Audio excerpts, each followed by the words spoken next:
Ever checked your bank statement and seen a mysterious $5 charge from Rocket Money? You're not alone. This little fee can be confusing, especially when you thought Rocket Money was supposed to save you money, not take it. So, what's the deal with this $5 charge? Don't worry, we're here to break it down and answer all your burning questions. First things first, let's talk about Rocket Money. In case you're new to the game, Rocket Money is a subscription service that helps you manage your bills. They automate your bill payments, negotiate lower rates with providers, sometimes, and even track your spending. Sounds pretty sweet, right? Here's the catch: Rocket Money isn't entirely free. It operates on a subscription model, which means you pay a monthly fee for their services. Now, this fee typically isn't $5.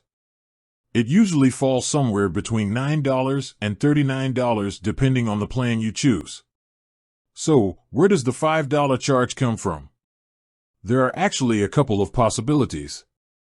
1. The trial trap. Did you sign up for a free trial of Rocket Money? Many subscription services offer these trials to entice you to try their product before committing.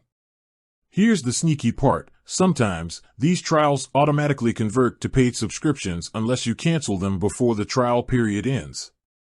Think of it like this: you walk into a fancy car dealership for a free test drive. You take the car for a spin, love it, and forget about the whole free bit.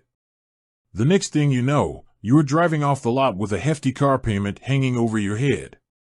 That's kind of what happens with free trials that convert to subscriptions.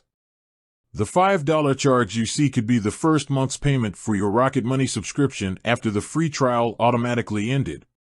2. The one-time fee. Did you ever see something advertised as a one-time fee and then mysteriously find it popping up on your bill every month? Yeah, us too. There's a chance you might have encountered a similar situation with Rocket Money. While uncommon, some plans might have additional one-time fees that get tacked on monthly. These could be for things like expedited bill payments or setting up automatic negotiation attempts with providers. 3. The phantom charge. Okay, this is the least likely scenario, but it's worth mentioning.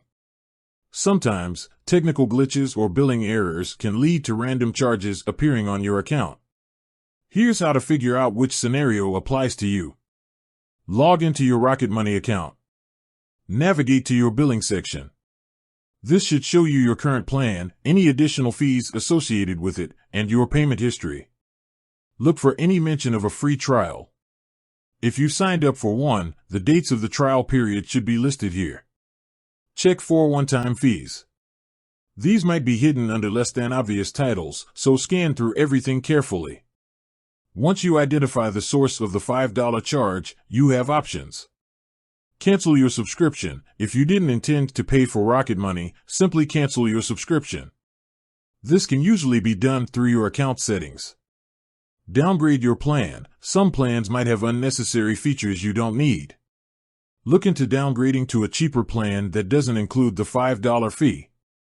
Contact Rocket Money support. If you're unsure about the charge or suspect a billing error, reach out to Rocket Money's customer support. They can investigate the issue and hopefully resolve it for you. Remember, you're in control of your money. Don't let a sneaky $5 charge eat into your budget. Now that you know how to identify the source of the charge and take action, you can ensure your finances stay on track. With that said, thanks for watching, and until next time.